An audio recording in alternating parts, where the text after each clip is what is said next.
Halo guys, perkenalkan nama saya Maria Regina Wanusanda dengan NIM 16424028. Saya dari kelas 1B, Prodi D3 Agroindustri, Politeknik Negeri Fafak. Mata kuliah Kimia Pangan dan dosen pengampu saya Ibu Mariati SPD MSI. Pernahkah Anda bertanya-tanya mengapa roti bisa mengembang sempurna? Dan mengapa buah segar kayak vitamin terasa lebih segar daripada minuman instan?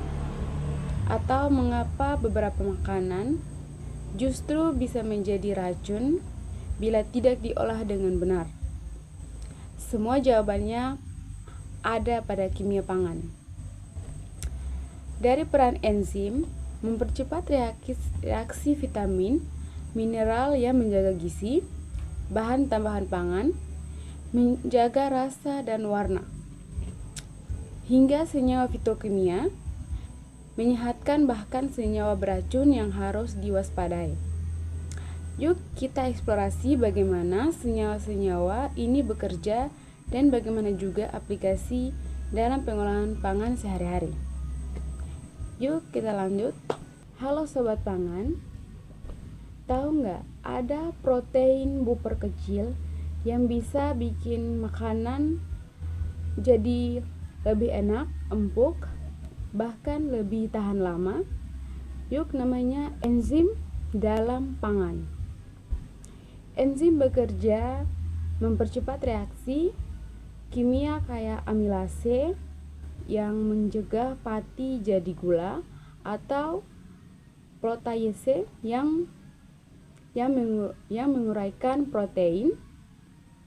Dalam industri makanan, enzim punya banyak peran.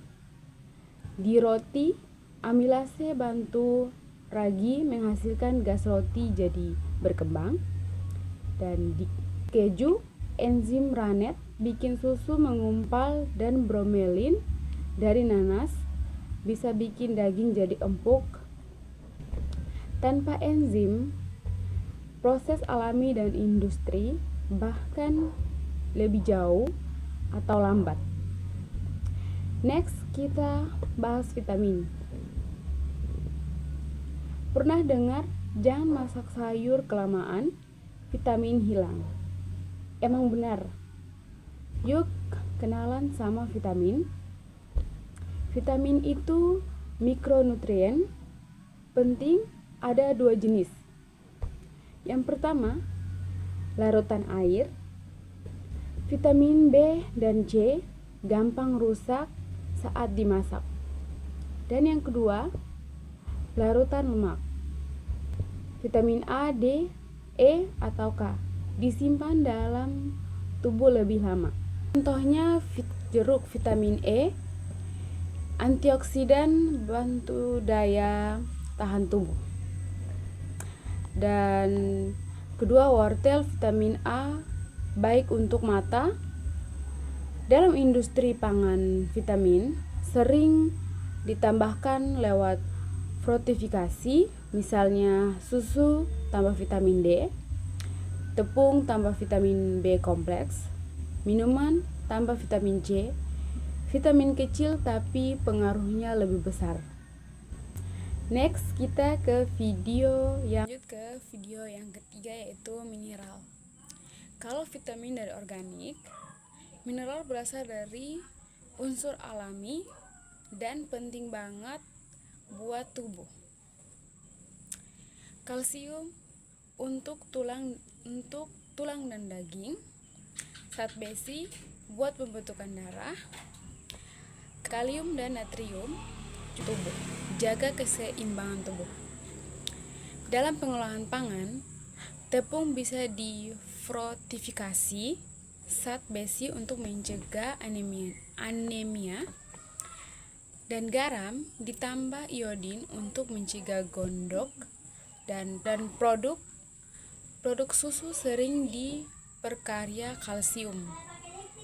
Bahkan baking powder pun mengandung mineral untuk bantuan adonan mengembang. Jangan sepelekan mineral karena tubuh butuhnya setiap hari.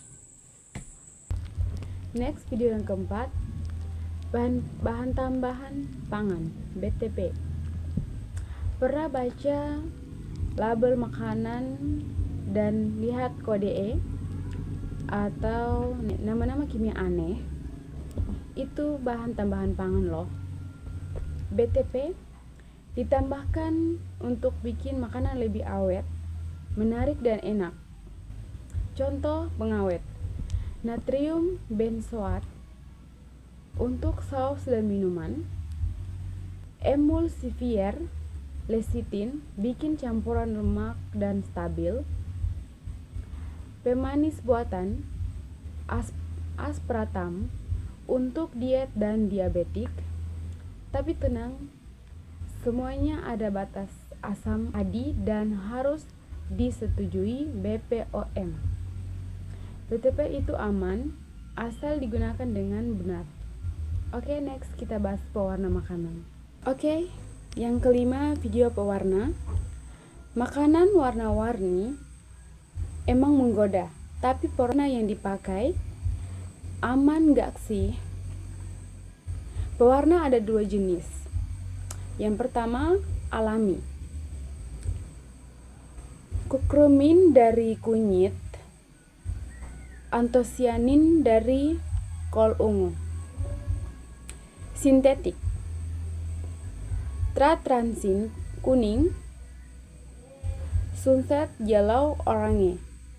Dipakai di permanen minuman kue, tapi harus dalam batas yang wajar.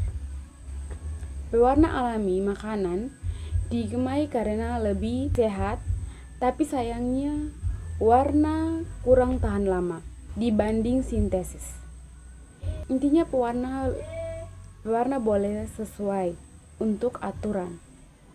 Lanjut yuk kita ke topik flavor atau perisa. Video yang keenam, kita masuk tentang flavor atau perisa. Makanan bisa enak bukan cuman karena bumbunya, tapi juga karena perisa atau flavornya. Ada 3 jenis perisa. Yang pertama alami, dari vitamin jeruk rempah. Dan yang kedua sinetik, dibuat dilat tapi rasa mirip. Dan yang ketiga identik alami, kimiawi tapi struktur sama dengan yang ada di alam. Aplikasinya luas: es krim vanila, mie instan rasa ayam, permen rasa buah buatan. Flavor bikin makanan punya karakteristik khas. Sekarang yuk kita bahas senyawa fitokimia zat alami dari tumbuhan yang punya manfaat luar biasa. Next, kita bahas video yang ketujuh, senyawa fitokimia.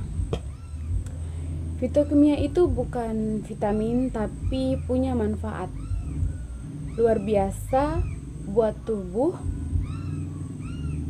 asalnya dari tumbuhan. Contohnya flavoid, antioksidan dari teh dan buah beri, saponin, isoflavan dari kedelai dan herbal. Dalam pengolahan bahan pangan dipakai dalam fungsional dan suplemen alami. Diekstrak untuk antioksidan alami pengganti sintetis. Digunakan dalam pembuatan jamu dan makanan sehat. Fitokimia bantu penyakit tanpa kita sadari, tapi awas juga karena ada senyawa alami yang justru beracun. Next, kita video yang terakhir, senyawa toksik. Next, video yang ke-8 yang terakhir, senyawa toksis. Gak semua zat alami itu baik. Beberapa makanan bisa mengandung senyawa toksis berbahaya loh. Aflatoksin dari jamur pada kacang yang disimpan lembab Solanin, racun di kentang hijau. Sianida, di singkong pahit harus direbus atau difermentasi. Akrilamida muncul dari maleanan di gorengan terlalu panas. Dalam pengolahan pangan harus ada kontrol suhu dan kelembapan. Buah-bahan yang rusak atau berjamur ketika digunakan metode masak aman, hindari overfrying. Senyawa toksik bisa dicegah dengan penanganan pangan yang tepat. Jadi bijak memilih dan mengolah makanan. Sekian dan terima kasih, itu saja yang bisa saya jelaskan.